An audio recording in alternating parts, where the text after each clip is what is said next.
జక్కిరెడ్డి దూవిత్ రామిరెడ్డి మొదటి పుట్టినరోజు సందర్భంగా సేవా కార్యక్రమం దివ్యాంగ్ రక్షక్ ఫౌండేషన్ ఆధ్వర్యంలో మానవతా దృక్పథంతో నిర్వహించబడిన మరో హృద్యమైన సేవా కార్యక్రమం. ఈరోజు మొదటి పుట్టినరోజును జరుపుకుంటున్న చిన్నారి జక్కిరెడ్డి దూవిత్ రామిరెడ్డి బాబు పేరు మీద వారి కుటుంబ సభ్యులు నాయనమ్మ మంగమ్మ గారు, జేజి నాయన శివారెడ్డి గారు మరియు కుటుంబ సభ్యులు ముందుకొచ్చి నిరుపేదలకు మంచి భోజనం అందించాలని మనసు పెట్టారు. వారి ఆత్మీయ నిర్ణయానికి అనుగుణంగా ఫౌండేషన్ తరఫున భోజనాన్ని సిద్ధం చేసి భద్రపరిచి పొదిలి కాలేజీ రోడ్డులోని ప్రాంతంలో తిండికి నోచుకోని నిరుపేదలకు పంపిణీ చేయడం జరిగింది.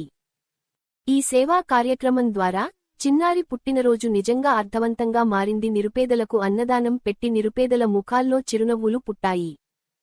ఈ పుణ్యకార్యానికి భాగస్వాములైన జక్కిరెడ్డి కుటుంబానికి హృదయపూర్వక ధన్యవాదాలు తెలియజేస్తున్నాం. పుట్టినరోజు వేడుకకు పరిమితి కాదు, పరిపక్వతగా మారిన సేవా సంకల్పమే నిజమైన ఘనత.